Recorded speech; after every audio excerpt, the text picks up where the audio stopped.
Hi students, welcome to my YouTube channel money sir classes. ఈ వీడియోలో మార్చి 22వ తారీఖు సంబంధించినటువంటి కరెంట్ అఫైర్స్ అయితే డిస్కస్ చేద్దాం. ఓకే, చాలా ఇంపార్టెంట్ కరెంట్ అఫైర్స్ ఉన్నాయి, ఖచ్చితంగా చివరి వరకు చూడండి. అందరూ ఒక లైక్ కూడా చేయండి. ఓకే, ఆల్రెడీ దీనికి ముందు 20, 21 2 days కలిపి ఒకే వీడియో చేసేసి పెట్టేశాను. చూడని వాళ్ళు ఎవరు ఉంటే అది కూడా చూసాను. ఓకే, ఫస్ట్ బిట్ చూడండి.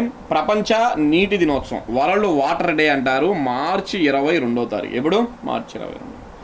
2026 థీమ్ చూడండి, మార్చి 22. 2026 థీమ్ ఏంటి? Water and gender, where water flows equality grows. చూడండి, water and gender, where water flows equality grows అంట.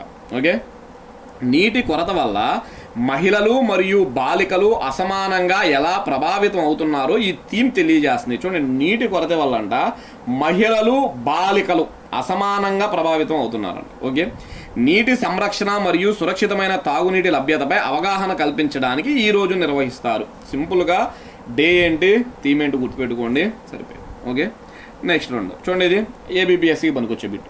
భారత పరిశ్రమల సమాఖ్య, సిఐఐ అంటారు. అదొక భారత పరిశ్రమల సమాఖ్య ఆంధ్రప్రదేశ్ చాప్టర్ చైర్మన్గా ఎవరు నియమితులయ్యారు అంటే నరేంద్ర కుమార్ అనే వ్యక్తి భారత పరిశ్రమల సమాఖ్య ఆంధ్రప్రదేశ్ చాప్టర్ చైర్మన్గా అయితే నియమితులయ్యారు. వైస్ చైర్మన్గా సాంబ శివరావు ఎన్నికయ్యారు. ఎవరు? సాంబ శివరావు అన్నమాట. నరేంద్ర కుమార్ గతంలో సిఐఐ విజయవాడ జోన్ చైర్మన్గా పనిచేశారు. నరేంద్ర కుమార్ అనే ఇప్పుడు ఆంధ్రప్రదేశ్ చైర్మన్ అయ్యారు, గతంలో ఈయన విజయవాడ జోన్కు చైర్మన్గా పనిచేస్తారు. ఓకే, నెక్స్ట్ చూడండి, మూడో బిట్ అనమాట. ఓకే, చాప్ చార్ కుట్ అంటారు. చాప్ చార్ కుట్ అనేది ఏ రాష్ట్రంలో జరిగే ముఖ్యమైన పండగ అంటే మిజోరం రాష్ట్రంలో జరిగే ముఖ్యమైన పండుగ. మిజోరం యొక్క ప్రధాన వసంతకాల పండగమైన చాప్ చార్ కుట్ ప్రజలు ఎంతో ఆనందంగా జరుపుకుంటారు. ఇది ముఖ్యంగా మిజో ప్రజలు వ్యవసాయ సంప్రదాయాలలో ఒకటిగా జరుపుకుంటారు. ఇది వ్యవసాయ సంప్రదాయాలు, వ్యవసాయ పండగ అనమాట. దీని యొక్క అత్యంత విశిష్టమైన లక్షణం చెరావ్ వెదురు నృత్యం అంటారు. చెరావ్ బ్యాంబూ డ్యాన్స్ అంటారు, గుర్తుపెట్టుకోండి. అదవుతుందా? ఈ చాప్ చార్ కూట్ ఫెస్టివల్ అప్పుడు అందరూ కూడా ఒక డ్యాన్స్ వేస్తారు. దాన్ని ఏమని పిలుస్తారు అంటే చెరావ్ వెదురు డ్యాన్స్ అంటారు, నృత్యము అంటారు. ఇంగ్లీష్లో అయితే చెరావ్ బ్యాంబూ డ్యాన్స్ అంటారు అనమాట. మిజోరంలో చేస్తారు, చాప్ చార్ కూట్ పండగ వేళ చేస్తారు. Okay, important bit. Next 4, WhatsApp తరహాలో ప్రారంభించనున్న స్వదేశీ మెసెంజర్ పేరేమిటి అంటే హైప్డ్ Samvadini. Very very important bit చూడండి. వాట్సాప్ తరహాలో ఇప్పుడు వాట్సాప్ మంది కాదు, సేమ్ వాట్సాప్ లాగే మనం ఒక మెసెంజర్ని తయారు చేస్తున్నాం, దాని పేరు హైప్డ్ సంవాదిని అంటారు అన్నమాట. Okay, All India Council for Technical Education, AICT అంటారు. All India Council for Technical Education ఆధ్వర్యంలో దీనిని అభివృద్ధి చేశారు. ఇప్పటి వరకు భారతదేశంలో స్మార్ట్ ఫోన్లు ఉపయోగిస్తున్న 80 కోట్ల మంది వేరే దేశానికి చెందిన వాట్సాప్నే వాడుతున్నారు. చూడండి, ప్రతి దాంట్లో వాట్సాపే కదా, ఖచ్చితంగా ఏదున్నా లేకపోయినా ఈ రోజుల్లో వాట్సాప్ ఉండాల్సిందే. అవునా? ఆ వాట్సాప్ని 80 కోట్ల మంది వాడుతున్నారంట. 80 కోట్ల ఫోన్లలో ఉందంట. వీటిని ఆధారంగా చేసుకొని చూడండి, వీటిని ఆధారంగా చేసుకొని డిజిటల్ అరెస్టులు, ఫేక్ కాల్స్, అదవుతుందా? డిజిటల్ అరెస్టులు ఫేక్ అనమాట. ఇక్కడ ఫేక్ కాల్స్, ఆర్థిక మోసాలు, నకిలీ బ్యాంకింగ్ కాల్స్ పెరిగిపోయిన నేపథ్యంలో వాటికి అడ్డుకట్ట వేసేందుకు యాప్ను రూపొందిస్తున్నారు. అదవుతుందా? డిజిటల్ అరెస్టులు, ఫేక్ కాల్స్, ఆర్థిక మోసాలు, నకిలీ బ్యాంకింగ్ కాల్స్ ఇలా పెరిగిపోతున్నాయి అంట వాట్సాప్ ద్వారా. అదవుతుందా? మీకు ఏదన్నా అన్నోను మెసేజ్ వచ్చిందనుకోండి, వాట్సాప్కే వచ్చింది ఎక్కువ, అది దాన్ని క్లిక్ చేస్తే ఫోన్లో ఉన్న డబ్బులు మొత్తం ఏమైపోతాయి. దీంతో పాటు దేశీ ఏఐ జెన్జీ కీబోర్డ్ను కూడా అందుబాటులో తీసుకొస్తున్నారు. చూడండి, కీబోర్డ్స్ అనమాట. అదవుతుందా? ఈ ఫోన్లో ఉపయోగించే కీబోర్డ్, వాటిలో ఏఐ జెన్జీ కీబోర్డును కూడా అందుబాటులోకి అయితే తీసుకొస్తున్నాం. ఓకే, నెక్స్ట్ దాని తర్వాత చూడండి, 5వ బిట్ అనమాట. ఇందిరమ్మ కుటుంబ జీవిత బీమా పథకాన్ని ఏ రాష్ట్రం ప్రవేశపెట్టింది? ఇందిరమ్మ కుటుంబ జీవిత బీమా పథకాన్ని ఏ రాష్ట్రం ప్రారంభించింది అంటే తెలంగాణ. తెలంగాణ రాష్ట్ర ప్రభుత్వం 2026 తెలంగాణ బడ్జెట్లో భారీ సంక్షేమ పథకాలను ప్రకటించింది. తెలంగాణ ఉప ముఖ్యమంత్రి మల్లు భట్టి విక్రమార్క దీనిని రాష్ట్ర అసెంబ్లీలో ప్రవేశపెట్టారు. ఈ పథకాన్ని రాష్ట్ర అసెంబ్లీలో ప్రవేశపెట్టారు. ప్రజల కోసం ఇందిరమ్మ కుటుంబ జీవిత బీమా పథకం, కొత్త నగదు రహిత ఆరోగ్య పథకాన్ని ప్రారంభించనున్నట్లు ప్రకటించారు. ఇందిరమ్మ కుటుంబ జీవిత బీమా పథకంను 2026 జూన్ 2న, ఎందుకు జూన్ 2న? తెలంగాణ ఫార్మేషన్ డే ఎప్పుడు? జూన్ 2న తెలంగాణ ఆవిర్భావ దినోత్సవం నాడు ప్రారంభించనున్నట్లు ప్రకటించారు. ఈ పథకం ద్వారా ప్రతి కుటుంబానికి 5 లక్షల బీమా కవరేజ్ అందించనున్నారు. చూడండి, తెలంగాణలో ప్రతి కుటుంబానికి 5 లక్షల బీమా అంట. దాని పేరు ఇందిరమ్మ కుటుంబ జీవిత బీమా పథకం. ఓకే, నెక్స్ట్ దాని తర్వాత చూడండి 6. షిగెల్లా వ్యాధి ఏ రాష్ట్రంలో కలకలం రేపుతుంది అంటే కేరళలో కలకలం రేపుతుంది అన్నమాట. షిగెల్లా వ్యాధి ఏ రాష్ట్రంలో కలకలం రేపుతుంది? కేరళలోని కోలీకోట్ జిల్లాలో షిగెల్లా వ్యాధి కలకలం రేపుతుంది. పెరువాయల్ గ్రామ పంచాయతీ పరిధిలోని ఎరంజికల్ ప్రాంతంలో 12 మందికి ఈ వ్యాధి సోకినట్లు నిర్ధారణ కావడంతో స్థానిక ప్రజల్లో ఆందోళన నెలకొంది. అదోనా సూక్ష్మజీవుల వల్ల ఏంటిది? సూక్ష్మజీవుల వల్ల కలిగే ఒక రకమైన అంటువ్యాధి ఇది. దీనినే షిగెల్లోసిస్ అనే పేరుతో కూడా పిలుస్తారు. ఈ వ్యాధి ఎక్కువగా జీర్ణ వ్యవస్థను, పేగులను ప్రభావితం చేస్తుంది. విరేచనాలు, తరచుగా రక్తంతో కూడినవి, కడుపు నొప్పి, జ్వరం, వాంతులు దీని యొక్క ముఖ్య లక్షణం. చూడండి, ఇది కొంచెం అధికమైతే, తీవ్రమైతే చనిపోతారు. ఆల్రెడీ కేరళ రాష్ట్రంలో ఒక వ్యక్తి చనిపోయాడు అనమాట. అదవుతుందా? సో కొంచెం డేంజర్గా అయితే మారుతుందంట. నెక్స్ట్ దాని తర్వాత చూడండి 7. జాతి వివక్ష నిర్మూలన అంతర్జాతీయ దినోత్సవం. జాతి వివక్ష నిర్మూలన అంతర్జాతీయ దినోత్సవం. International day for the elimination of racial discrimination అంటారు. అదవుతుందా? ఏ రోజు అంటే మార్చి 21న జరుగుతుంది.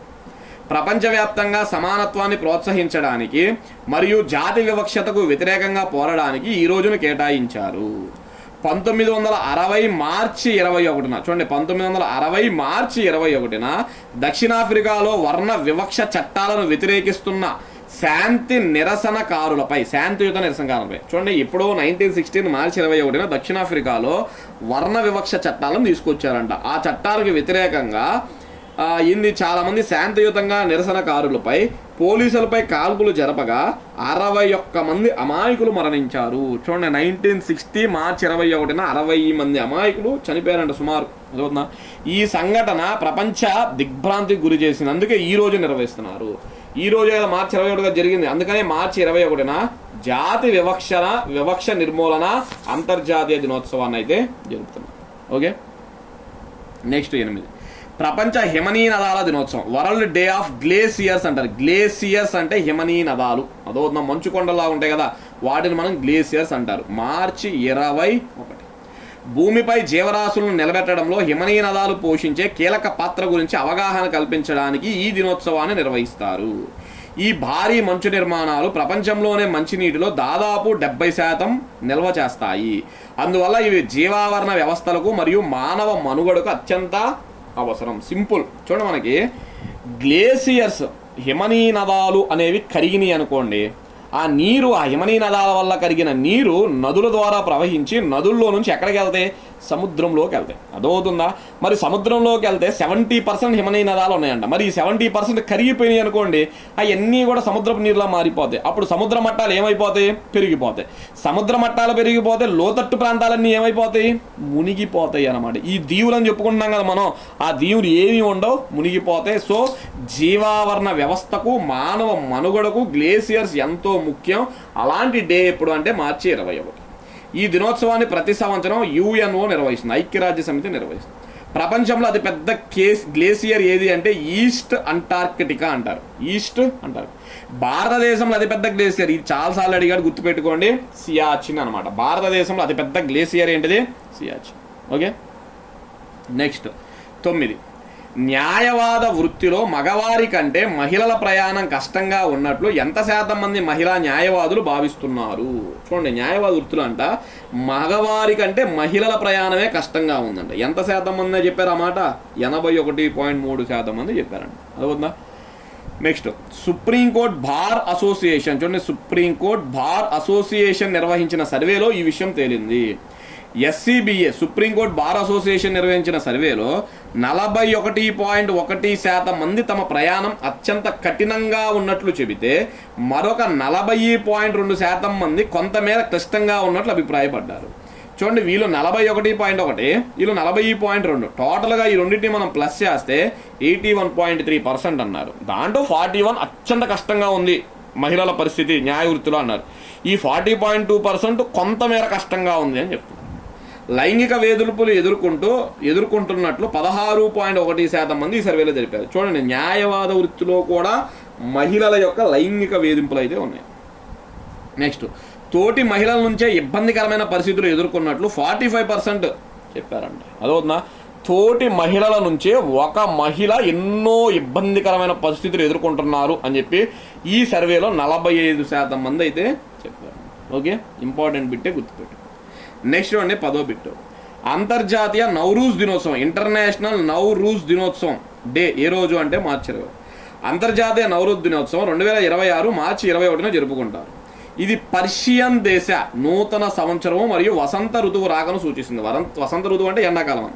పర్షియన్ దేశం వాళ్ళు, పర్షియన్ ఏదైతే దేశం ఉందో, పర్షియన్ లాంగ్వేజ్ ఉందో వాళ్ళందరూ కూడా నూతన సంవత్సరం ఏది అంటే నవరోజ్ అని.